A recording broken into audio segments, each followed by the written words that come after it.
अस्सलाम वालेकुम सर, कैसे हैं? ठीक ठाक हैं, खैरियत से हैं? मैं कैसर भट्टी पोल्ट्री की एक नई वीडियो लेकर हाजिर हुआ हूँ जनाब। पोल्ट्री की वीडियो बनाने लगे हम जनाब काकसी पे। काकसी क्या चीज़ है, काकसी क्यों आती है, कैसे आती है, इसकी अलामात क्या है, इसका इलाज क्या है, इसे बचने के क्या तरीके हैं। काकसी पैरासाइट से फैलने वाली बहुत ही ख़तरनाक बीमारी है जो आपका काफ़ी हद तक नुकसान कर सकती है। काकसी को आप छोटा नाम समझें, ये निज़ाम पर हमला करती है, निज़ाम को मुतासर करती है। ये अंतड़ियों और निज़ाम हज़म के मुख्तलिफ हिस्सों में पैरासाइट मुर्गी का खून चूसते रहते हैं, जिसकी वजह से अंतड़ियों में ज़ख्म हो जाते हैं, जिसकी वजह से ये खूनदार पेचेस शुरू हो जाते हैं अंतड़ियों से, या ड्रॉपिंग में खून आना शुरू हो जाता है। जैसे आपको पता चलता है, आप अंदाज़ा लगाते हैं, देखते हैं कि चूजे को काकसी आ गई है। इस बीमारी को छोटा समझना ये बहुत ही बड़ी बेवकूफ़ी है। इस बीमारी को हरगज़ छोटा ना समझें, क्योंकि ये सीधा अंतड़ियों पर हमला करती है, जिस वजह से चूज़ा वज़न बैक करना शुरू कर देता है, चूज़े की ग्रोथ नहीं बनती। इस बीमारी में कुव्वत मदाफ़त काफ़ी हद तक कम हो जाती है, जिसकी वजह से एंडी रानीखेत न्यूकास्टल डिजीज़ जो बीमारी है उसके आने की इम्कानात ज़्यादा बढ़ जाते हैं।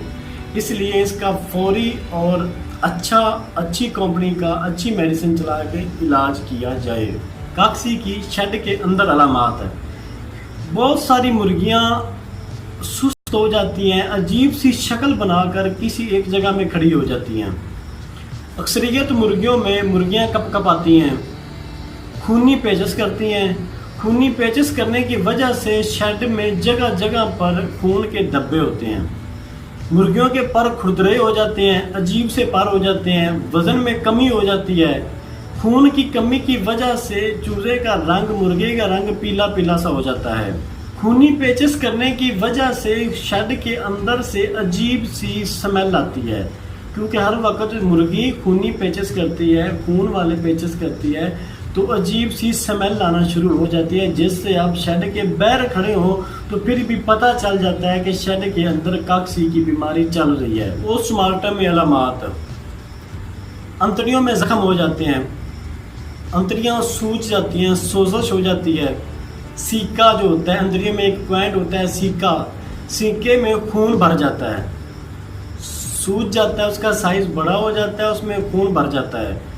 गोश्त का रंग सफ़ेद हो जाता है, खून की कमी की वजह से खून जो होता है ख़त्म हो जाता है, गोश्त का कलर रंग सफ़ेद हो जाता है। काकसी का इलाज आप डॉक्टर के मशवरे के मुताबिक करें। वैसे हम इम्प्रोरियम वगैरह देते हैं, विटामिन के देते हैं। आप डॉक्टर से मशवरा कर रहे हैं, और जब बीमारी ख़त्म हो जाए, आपका फ्लाक आउट हो जाए, फ्लाक सेल हो जाए, तो अच्छे तरीके से कोशिश करें कि गर्म पानी, नीम गर्म पानी के साथ शेड की वॉशिंग करें, बगैर किसी गलती के अच्छे केमिकल और डिसइंफेक्शन यूज़ करें, ताकि जरासीम ख़त्म हो जाए, काकसी का जरासीम शेड में ना रहे।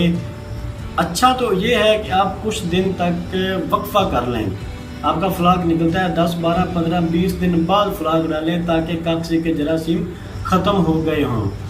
आपको हमारी वीडियो अच्छी लगती है तो वीडियो को शेयर करें, लाइक करें, हमारे चैनल को सब्सक्राइब करें। शुक्रिया, थैंक यू।